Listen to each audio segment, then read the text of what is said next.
What is life without Captain Swan?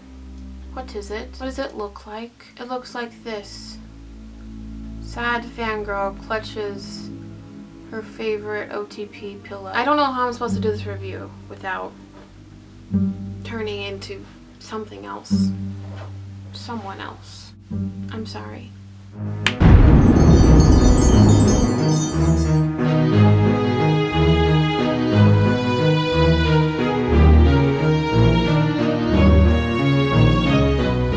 Hello everyone, I'm Emma Swan, the Dark One.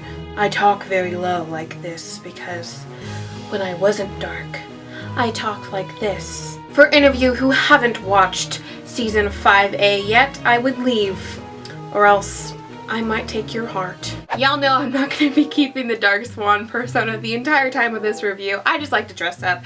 You guys know this. I've done Regina, I did Snow White, I've done Captain Hook. And I went a step further and I did Emma with the hair and everything. I actually bought like a really nice wig. It's hard to cover up all of my dark hair. Somewhat managed to do it. I feel like the Dark Swan.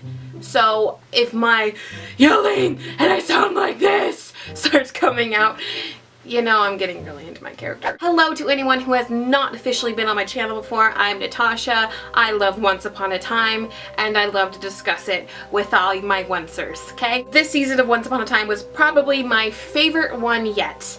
I loved how it was not easy. I loved the quiet moments of the season. I really liked my feelings during this season. I loved that I cried and I was furrowing my brow in many of the episodes. I loved all the flashbacks and Camelot and learning more about, you know, the Dark One and their history. But Season 5A, it broke me. It broke my little fangirl heart. I just watched the season finale earlier today and it's nighttime right now, so I really wanted to film this review like super fresh. I wanted all my feelings out there. I wish I had done a like half mid-season review because the end of the first half of the season is so much darker than the beginning of it. I know we all want to talk about the season finale, but we're gonna go chronologically as much as I can remember right now. What I was most worried about coming into season 5 was who is Dark Emma? What does Dark Swan look like? And I was mostly worried, like, is she gonna be like just plainly evil? And yeah, they basically showed super duper evil Emma. Super duper evil Emma right here. I just have to say that I'm really happy that they didn't make Emma's eyebrows like that like white paste that matched her hair in those like promotional shots, that they actually changed it so that she had eyebrows. It just made her look a lot better. So thank you to the makeup department who caught that, because I did not like seeing that at Comic-Con. I loved how they did the flashbacks this season because it was a little different than any other season, because we saw, you know, just a couple weeks in the past. We didn't see, you know, years in the past. But I was really pissed off when they first did the, you know, like memory wipe thing. I'm like, not again. Regina comically said, not again, even though she was the one who swiped everyone else's memory in the beginning of the series. You guys notice that they did a lot of episodes that was just flashbacks, and then they would do like one scene at the very end where it like showed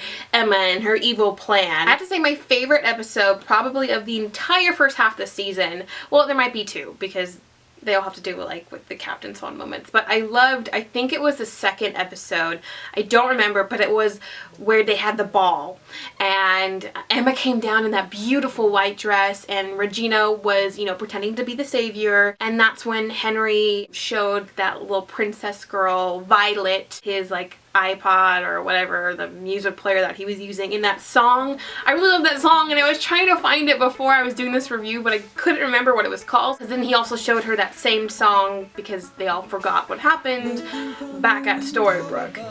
It's like a story of love. Can you hear me? Came back only yesterday.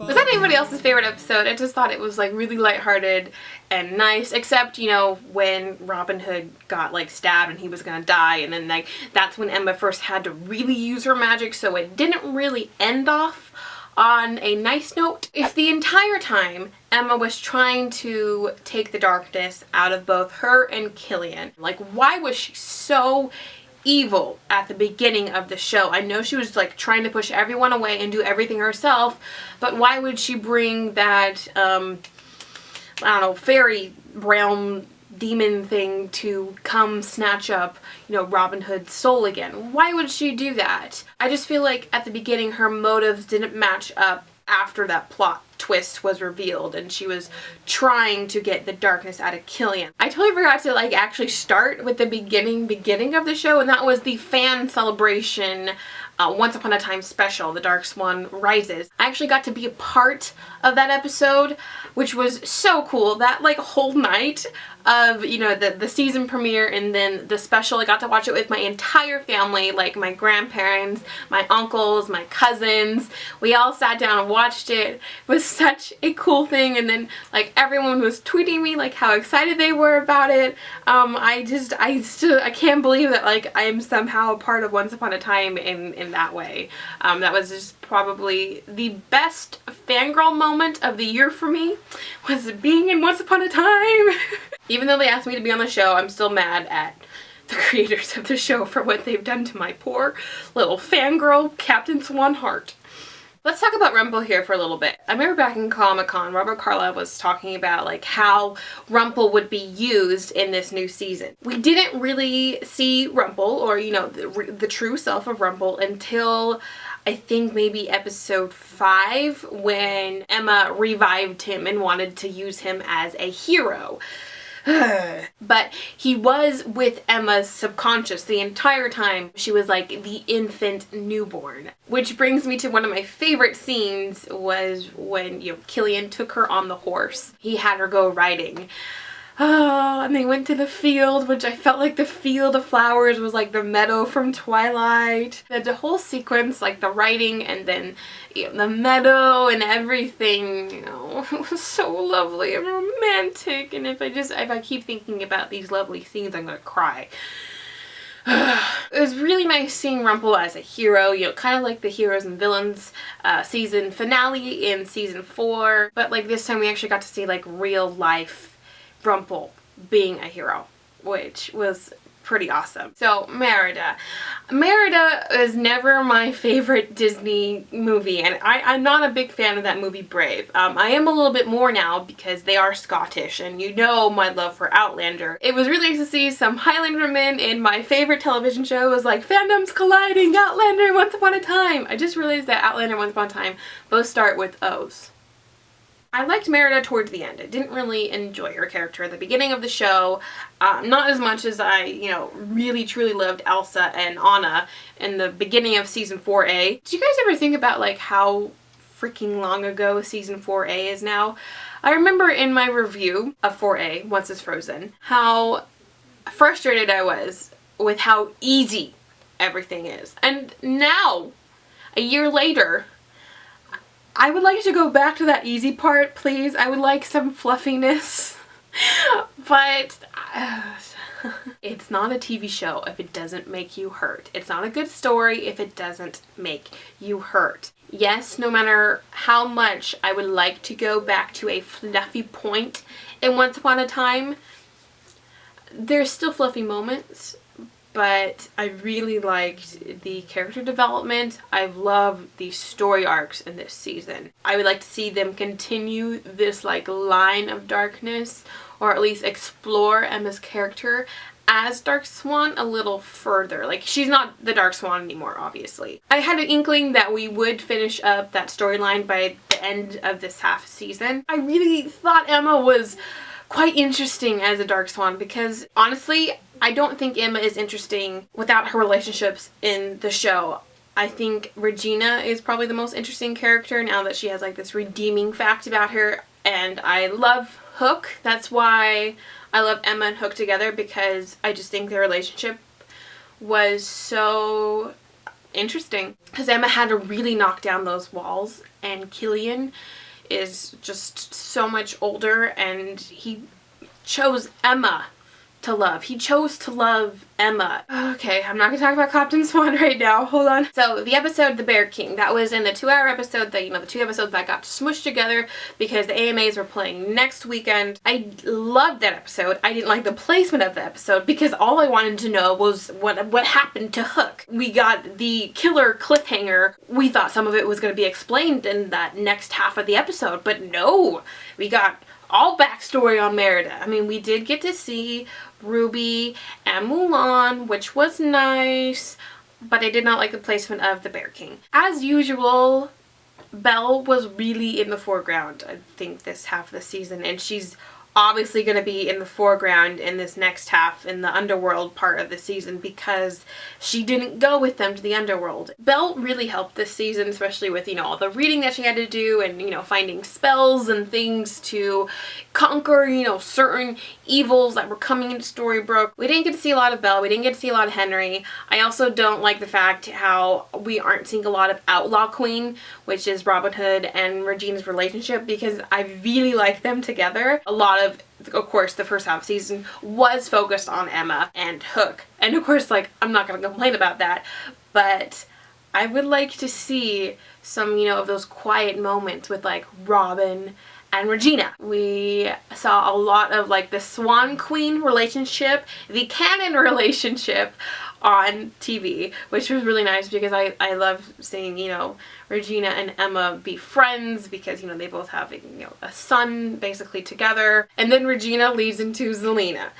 I really hate Zelena, a lot. She messes up everything. She is a selfish, conniving person. She is the reason for almost probably everyone's pain in this city. I'm so happy that she got taken away by a green tornado back to Oz. We all know she's gonna come back. She's a series regular this season, so she's gonna be back probably not in the very beginning of season 5B, but maybe halfway through we'll see her. I really enjoyed the episode of seeing her in pain when Emma sped up the pregnancy. That was fun. I just wish that some of the Storybrooke characters didn't trust Zelena because she was in league with King Arthur. Killian trusted her because, his stupidness and wanting to see the past and everything. Emma had it all figured out. Not really, because she was going to kill Zelena. We all know you're wicked, and wicked always wins, Zelena. If Zelena was actually nice and didn't do anything wicked, she wouldn't be back in Oz and her baby wouldn't be in Storybrooke.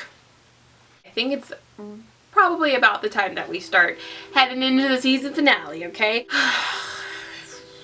I was not expecting Hook to be another dark one. So Killian was a dark one the entire time they were back at Storybrooke. She made him forget everything that happened, that he was going to die, and that she turned him into a dark one to save him, okay? Killian saved the day when he disarmed Excalibur and the stupid sword made a stupid scratch on his neck. And then when they were trying to put the dagger and Excalibur together, he was dying. Okay, so the first thoughts I had going into my mind was he's a survivor. He's a survivor. She's a freaking survivor. That's what he always says to Emma. They killed off Killian. They killed him off. He's dead. Just because, there's a possibility that he might come back next season, they still killed him off. It goes past everything what he said, what Killian has said, how he is a survivor and how he's always reassured Emma. And that's how he broke down her walls to get her to open up to love, was because he kept saying how he's a survivor, because she never wanted to lose another person that she loved in her life. And here we go, we're right in the situation where he's going to die. Yeah, it made sense that she turned him into a dark one, and oh my gosh, I'm crying, guys. I was so not okay with this, and I was not okay when Zelena revealed those memories to him, and the first thing he says is that he hates Emma. The entire time he was the dark one, why didn't he feel this darkness? I don't think that ever was explained in the season finale, even though he didn't know he was the dark one. He still loved Emma. He put all of his trust into Emma. And then the first thing he says to her when those memories are revealed is that he hates her and wants to get his revenge on her. No, I did not like that. I do really love these emotions that I started feeling for this TV show. Like, of course they would break up my favorite ship of all pickin' time. And maybe that's why they killed him off. Emma never tried to save Neil again. Obviously, Neil is not her one true love. It has to be Killian. The very last thing she says in season finale is, "Hook, I will find you. I will always find you." And her saying those words that her parents used for each other just puts to rest any doubt that she doesn't love Killian. Like that this is not true love. So basically the season finale was all summed up into Hook is dead. I have never cried more in a show than I did a couple hours ago when I first watched it. When Emma had to kill Hook, it's happening now. I sobbed. I was really trying to hold it in because I hate crying in front of my family, but I just let it go. I let it go. Guys, that was so painful that she had to kill him. But I mean, I'm so happy that he didn't send them to the Underworld. Oh God, I'm sorry, I really hate that he hated her so much that he was going to take revenge on her. It doesn't make sense. I thought it was all like a ploy, get the darkness into him so that Emma would sacrifice him. Why did Regina have to remind him that he needed to choose to be a man that he wanted to be? Why did she have to remind him of that? I really did like the flashback with Regina and Hook, something that we've never seen yet. Hook's dad was actually really hot. I know so many people were sobbing because I got a lot of tweets about it. Seriously, tell me down in the comments, have you ever cried so much in a TV show before? I've definitely cried more in a book, but watching Killian die, even though we saw him die at the season finale of season 4, that wasn't so bad because it really wasn't Hook. That wasn't final. We knew it wasn't final, but this was really final. I said, but is he really dead? Because no one's ever really dead. Why would they kill? That was the thing. I was so upset, guys, because why would they kill off so many people's favorite character? Is Captain Hook. They tried so hard in season 1 to get the Peter Pan story so that they could get Captain Hook into the show, and then they kill him off season 5, and it's a fan favorite character. Why would they kill him off? Rumple is the dark one. Yeah, let's talk about that. I really wanted to see Rumple good. I wanted to see a happy ending with Belle and Rumple, but now he's the ultimate dark one that there ever was. He has all the dark one's powers. He does still have a dagger, so there's some hope with that. We had to have a bad character. We couldn't just keep, pulling people from different Disney movies and making them the evil character. When he sent Belle, to go travel the world, to leave and everything, he did that.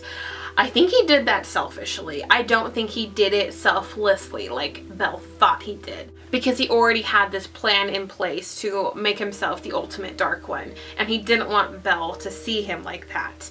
But now she's back and they're back together. And also, if you didn't know, Emily DeRaven, the actress who plays Belle, is pregnant in real life with her husband. So the writers have said that they are going to be writing in Belle's pregnancy into the show. So I really hope this puts Belle kind of in the center, that we start exploring Belle and Rumple more. One thing to think about is how Emma has changed now that she's become a dark one, and how Hook has changed that he was a dark one, and he sacrificed himself for Emma, just like in the season finale of season 4 when Emma took the darkness into her. She didn't die. Hook's sacrifice was I think a little greater than Emma's sacrifice in season 4. Some theories for season 5. I'm not going to go into full blown on theories right now because I will be doing another video for season 5B closer to the premiere date, which is March 6th. 2016, so we have to wait 3 months until the show comes back. They're all going in the Underworld. I feel like it's going to be a lot like season 3A when they all went to Neverland and they had to go find Henry. Now they're all going together to go find Hook. I like how the gang's all going together.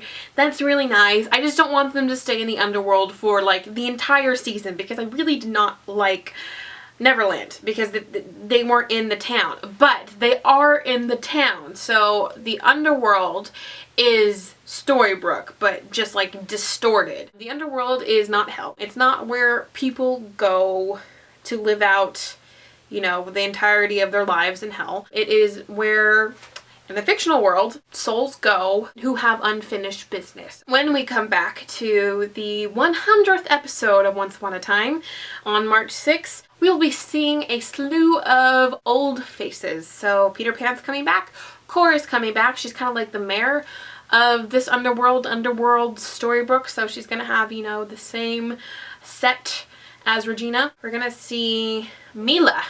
Oh yeah, Mila's coming back. I think she's like a teacher or something in Storybrooke. Like, a lot of people are thinking we're gonna see Neil. I don't know, it hasn't been confirmed. I don't think we will. The whole point of all these characters going into the Underworld, obviously it's to find Killian, but for, you know, a creative perspective or the show's perspective, it's to test all of our favorite characters. Henry, not really. Regina, really, because her dad is going to be in the Underworld. You know, the dad that she took the heart from and, you know, made the curse because of Snow White telling a stupid little lie. I was 10! I still love that. It's my favorite scene in like season 4. And then also we have Hercules and Meg. Now, I'm wondering, they're not in the Underworld. I don't think so. So maybe they might already be in Storybrooke, you know, those dormant characters that come about when we need them. And Emma's plan is to split her heart with Hook. That's just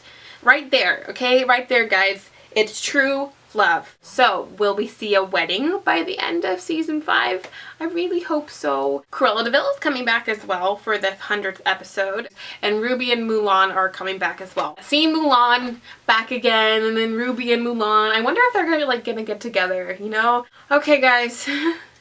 I think that's it. I probably could talk about this more, but I will be doing another Once Upon a Time video, like closer towards, you know, the 100th episode, the return of Once Upon a Time, probably like in February, so keep looking out for that. Also, something really cool I think that I want to let, you know, my Once Upon a Time fans know, Creation Entertainment, which is a convention business, they have brought Once Upon a Time conventions to the United States, but so far there's only 3. I think there's one in Whippany, New Jersey, there's one in Chicago, and one in Vancouver, and you can meet the stars of the show. I thought I'd let you guys know if you're ever near those locations that you can go. I've gone to a lot of Creation Entertainment conventions because of Twilight, and I went to a Supernatural one. Hopefully I'll be going to one if they bring it to the West Coast, because the goal is to interview the actors of Once Upon a Time. Like, that's the goal, guys. I hope you all enjoyed this video. Thank you so much for following me along on Twitter and for giving me suggestions and talking points on Instagram. I love this fandom so much. It's probably my favorite fandom of all time is Once Upon a Time. So thank you guys all for your support, and I will see you back in February, but stick around, subscribe if you want to see like more fangirly videos, share this video with all your oncers as well. Thank you guys all for watching. I will see you all in the future. Keep calm and fangirl on. Bye!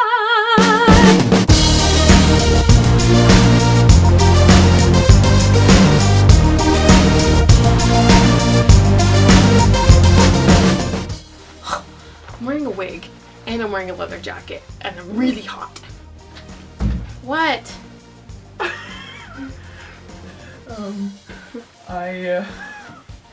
Do I look good? That's weird. You look like yourself. I know. You know, I look kind of like a granny. 5, 5, 5, 5, 5, 5. Okay. And then you birth the Bear King. Haha! Look guys, if I do this, it looks like I'm really Emma.